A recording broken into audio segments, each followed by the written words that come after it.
It goes back to one of the midfielders, and instantly the Lions win it back with Emmett. Comes over halfway. Starting at right back, and I wonder if that's in part.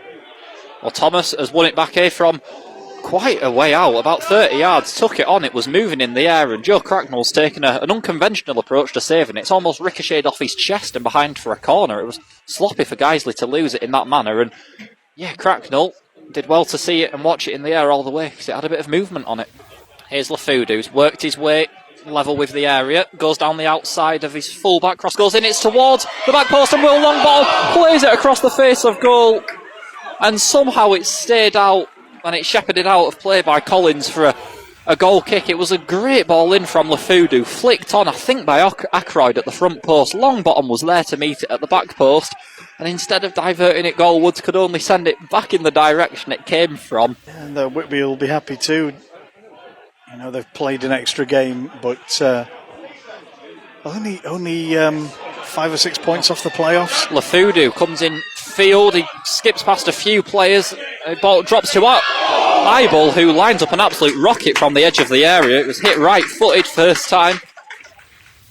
And Moke over it, but it is going to be Moke to take towards the middle, and it's headed first time by Jameel Ible, and the Lions open the scoring. 17 minutes gone, Guiseley 1, Whitby Town 0. Jameel Ible with a header into the far corner. That's a good set piece. The Northern League as well, so we would occasionally encounter like a Whitley Bay in a cup and go, well, what? You're as good as teams in our division, why are you not up here? Emmett plays the ball through to Longbottom. Longbottom first time. That is an absolutely superb goal from Will Longbottom. The pass from Emmett perfectly into the path of the Lions number 11. Longbottom from the edge of the area stuck it as far into the top right corner as was physically possible. And on 25 minutes, it's Guiseley 2, Whitby Town 0. Nick, that is an absolute joke of a finish. In the last couple of minutes, games just seems to have died down maybe a little bit. Here's Watts breaking into the area. Whitby breaking it through with Gell, and Gell slots it into the bottom corner. He worked really hard to shape the opportunity for himself, did Adam Gell. Managed to shift the ball onto his right foot and rolls it into the bottom corner. 33 minutes gone, it's Guiseley 2, Whitby Town 1. It's more or less in the same position, maybe a yard or two further forward. Longbottom, it's over the wall and it's got a little bit more behind it, but it's still into the gloves of Bland. And the danger is no more. Sent even further down the line by Nathan Collins, but the referee brings the first half to a close with that. So half time here at Nethermoor Park, it's Guiseley 2, Whitby Town 1. It was a really bright start from the Lions, and it was Jameel Ible who headed home after 17 minutes. It was a simple, straightforward header from a good Adriano Moke corner. And then about 10 minutes later, Will Longbottom with an absolute belter of a goal, left-footed, right into the top right-hand corner. Official taking his time with getting this one restarted. There we go. Back to Lawler. And a punt forward is headed straight out of play on halfway for a Guiseley throw. I don't think I've ever seen anything quite like that. Corner goes in from the far side and it ricochets off the crossbar. And Cracknell looked like he might have got fingertips on it, although the referee has signalled for a goal kick. Together, and then Joe Ackroyd absolutely busting along to track back and get in position. But here's Connor Simpson, edge of the area. Connor Simpson takes the shot, and it's well saved low to the right-hand side by Joe Cracknell. Darcy pops it through the legs of Thewlis. It's quite nice. And then Thewlis robs Frankie Whelan of the ball when he was caught napping now. Here's Ekpolo, lays it off for Longbottom. Longbottom's into the area, it's Longbottom. And Longbottom beats Shane Bland at his near post. And the Lions have a third on 73 minutes. Will Longbottom the scorer. Quality football being played at high speed.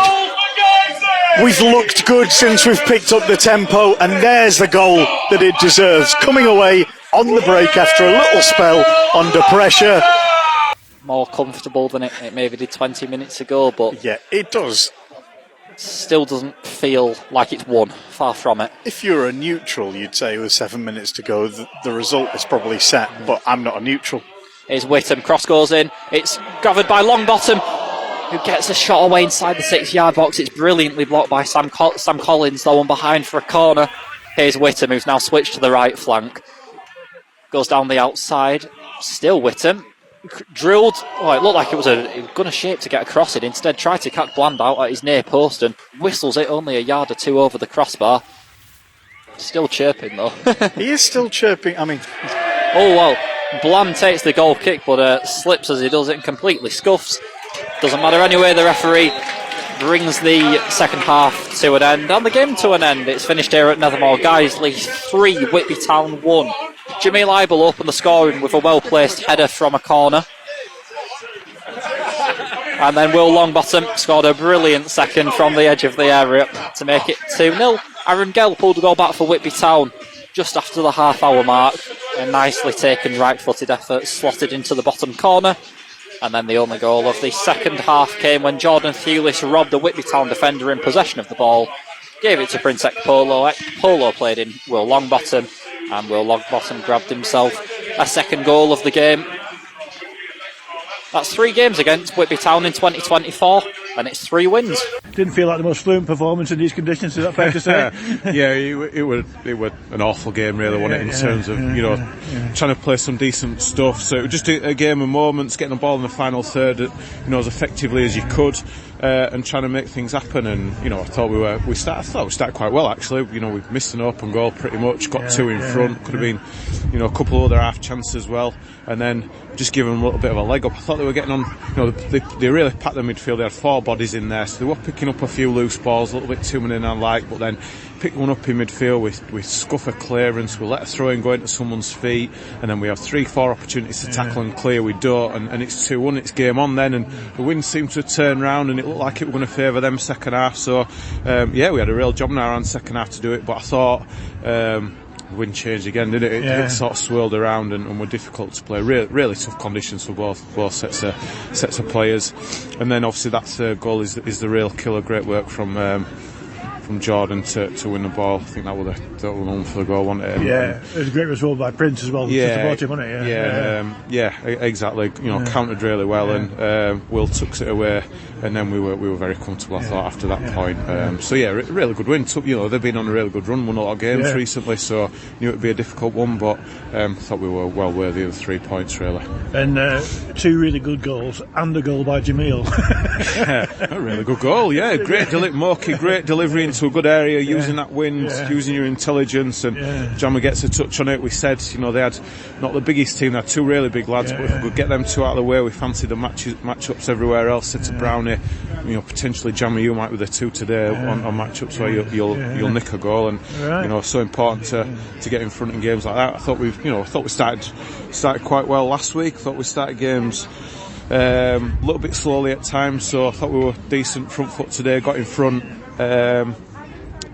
I thought we were well worth the win, and even just before half time, I mean, you're tempted to leave it because you won the game, but some of the refereeing today, some of the things that were let go, it was like we were back in the 80s. Some of the things he was letting go.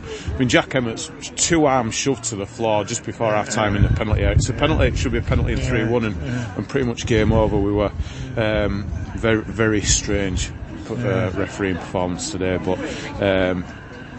Have to deal with it, don't you, and do what you have to do. So lads made sure that lads kept the discipline at half time, because there were a few getting wound up, a few of their players letting things go, which then someone just takes it a bit further and you just got to make sure that no one gets hurt. So lads dealt with that well, and obviously saw it through second half.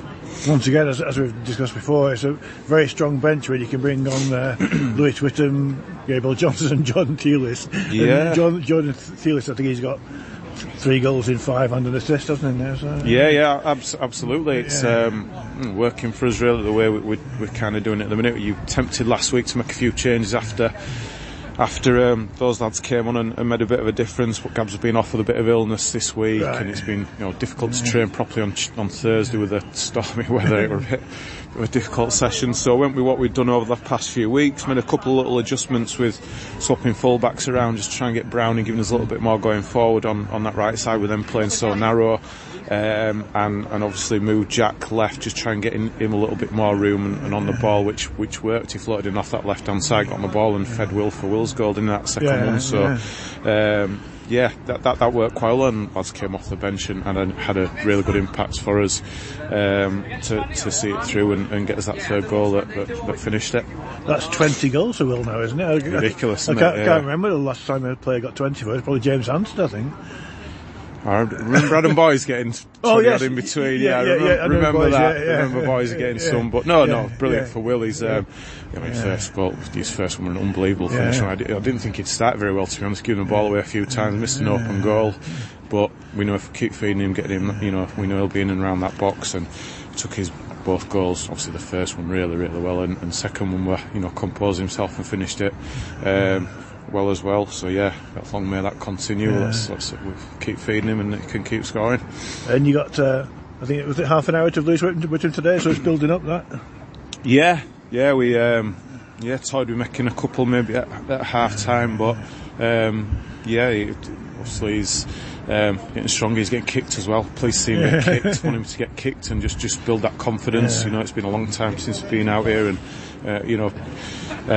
moving properly and reacting to things going on and riding tackles and getting hit. That's part and parcel of the game, especially the way he plays, drawing players to him. So good to get him on the pitch and keep adding those minutes. And quick turnaround game Tuesday. We'll see what we get out of him Tuesday. I thought Joe Cracknell made a smart save at 2-1 as well. He's good with the concentration, because he did it against Warrington the other night, didn't he? Very, very good goalkeeper. Done really well for us. Been really pleased. Kicked it well, I thought, today in very, very difficult conditions. On his toes, came off his line well and made that save. Good save.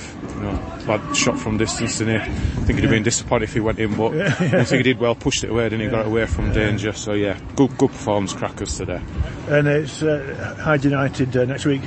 How have they got on to it? They were drawing. Don't know. I'm worried about Leek on Tuesday night first. We've got Leek here Tuesday night, so that's the next one. Gives us it's a game in hand that we've got on quite a few teams around us, so important that we follow up tonight with follow up today with a good performance on Tuesday night. Hopefully the conditions will be a little bit more conducive to getting the ball down and playing a little bit more. But lads done what they needed to do today.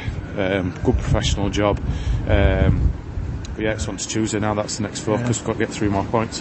Ilkeston Worby team worked up 3-0. Just reminded me, after we played them, you said you thought they were a good side, Ilkeston. I think there's lots of good sides up there. I think on the day anyone's capable. I think you saw spells last week. Warrington, decent side. They'll do very well this season. You saw Whitby in spells today. They've been on a good run. But I think we're a decent side as well, and results have proven that over the past few months. So we just got to keep on going. It's a long way to go, putting ourselves in a decent position, but done nothing yet, have we? We've got to keep on getting those results and winning them in different ways. I think we've done that over the last few weeks as well. Get tested in different ways at this time of the year with weather, pitch conditions, that kind of thing. So we've stood up to most tests pretty well recently.